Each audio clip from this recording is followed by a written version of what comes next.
Story 1. The Wooden House in Black Forest. I used to work as an adventure tour guide, leading groups on mountain hikes and camping trips in the Black Pine Forest, northern Washington. That year, winter came earlier than expected, blanketing the main road in snow. My company gave me a month off. I decided to stay in my grandfather's wooden cabin deep in the forest, a place abandoned for nearly 20 years. I thought it would be a chance to escape the noisy world, rest, and rewrite my travel journal. But that decision almost cost me my life. Day 1. The house sat in the thick forest about 2 kilometers off the trail. It took me half a day to clear cobwebs and rat droppings before I could sleep. The cabin was 1 story with 3 rooms, a living room, a bedroom, and an old kitchen. That first night I heard footsteps on the roof.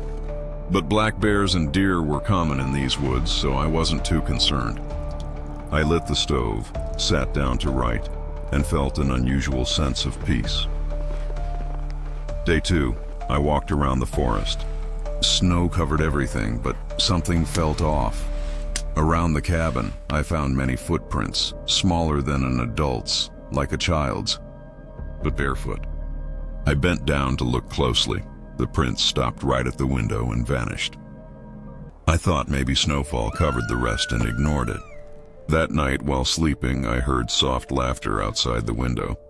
A girl's voice, as light as a whisper. "Will you play with me?" I jolted awake, grabbed a flashlight, and shone it outside.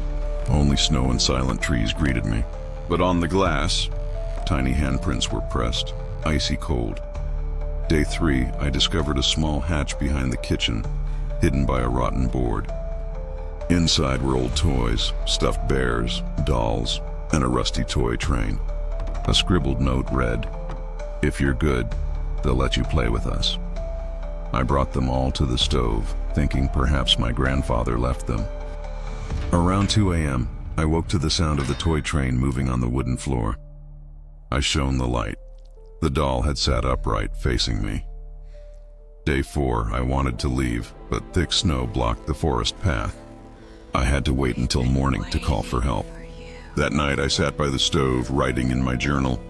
Suddenly, the hatch behind the kitchen burst open, and from the darkness, a small hand clung to the step. Then another hand. Then 3 pale children stepped out. No pupils, only dark, empty sockets. One approached me, whispering like wind through a chimney. "Stay and play with us. Mother doesn't want you to be lonely anymore." I backed away, grabbed the flashlight, and shone it at them. They screamed and vanished in a cloud of snow-like smoke. Afterward, the next morning, I left the cabin forever. Looking back, 3 tiny handprints waved from the window. Years later, when I returned to the forest, the manager told me the cabin had once been an orphanage, destroyed by fire in the winter of 1983. No one survived, and the cabin I stayed in was a temporary reconstruction used to identify bodies.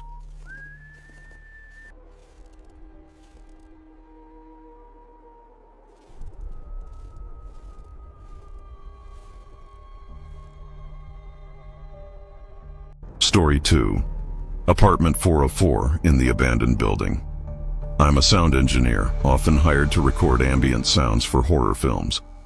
Last year, a young director invited me to record sounds in an old apartment complex downtown, abandoned for nearly 10 years. He said, "This place holds the truest fear." I thought it was just a gimmick. But after that night, I could never look at walls, hallways, or echoes the same way again. Day 1. The old building had 12 floors, rusted staircases, peeling tiles, and walls blackened by fire. In 2013, a blaze had destroyed nearly half of it. The construction company went bankrupt, leaving the project abandoned. My crew was allowed only on the 4th floor, where temporary electricity still worked. We chose apartment 404. The director said, "The number itself is creepy enough to inspire." That first night, as I set up microphones, the first sound the equipment picked up was not wind or dripping water, it was breathing. Close. So close I felt someone whispering right next to me. Night 2. I stayed alone to guard the equipment while the crew went back to the hotel. Around 1:30 a.m. I heard thump, thump, thump echoing down the hallway. Slow, heavy footsteps. I opened the door. The hall was empty, only the flickering red light of the broken elevator. When I turned to close the door, a woman appeared about 10 meters away. She wore a scorched dress, her hair tangled, her face blurred. I asked, "Who are you?" "You can't be here!" She didn't answer, only tilted her head, and one side of her face began melting like wax in a flame. I slammed the door, blocking it with a table. Outside, the footsteps continued. Past the door, stopping at the keyhole. A raspy voice, like smoke and ash. "I'm still here." Day 3.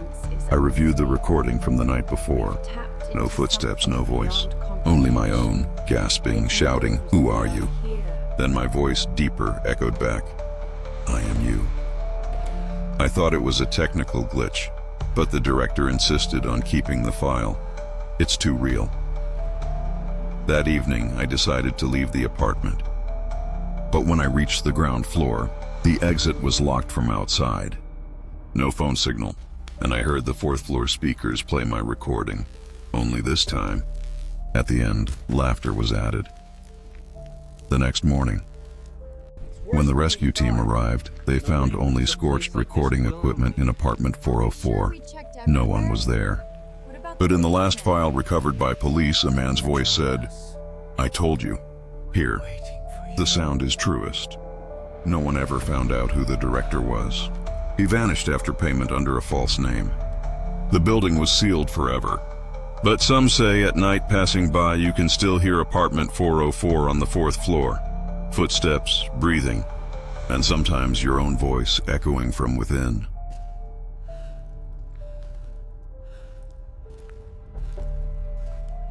Story 3. House on Hill, 17. I once rented a small house on the outskirts of Seattle, perched on a quiet hill, shrouded in fog almost year-round. The rent was unbelievably cheap, half the usual rate. The landlord, a weary middle-aged man, only said, "The previous tenant left in a hurry. Just keep the house clean." I didn't ask more. I was young and skeptical of the supernatural. I thought as long as I paid on time, everything would be fine. But just days after moving in, I began to see. Hit night 3. Around 3 a.m., I was awakened by a faint sound, like furniture scraping on wood. I turned on the light. Nothing. I went to the kitchen to check. Chairs were in place. But when I turned back, the mirror reflected someone behind me. A woman, long hair, head bowed. I spun around. No one was there. Shivering, I tried to convince myself it was sleep deprivation. But when I looked again, handprints covered the glass. The next morning I planned to leave, but a neighbor, Mrs. Miller, 2 houses away, stopped me. She said, "You're at number 17. No one stays there long. The woman before you lived alone?" One night neighbors heard singing from inside. When the police broke in, only the shattered mirror and a chair dragged into the center remained. I shivered. I wanted to ask more, but she shook her head and drew the curtains, as if someone was watching. Night 6. I tried to sleep with headphones on. At 2:47 a.m., my phone lit up. Camera detected movement in the living room. I had no camera. I opened the app. The screen was black, but a faint face pressed against the lens. It was me, but not the me of now. Pale, dark eyes staring, whispering, "Give me back my house."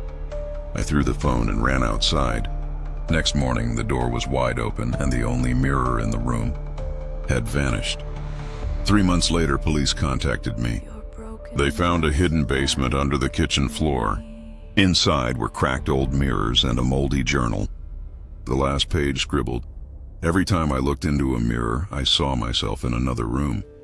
They said I must stay, forever. I moved out immediately. But whenever I pass a store window, I see my reflection. Standing in house 17 on the foggy hill,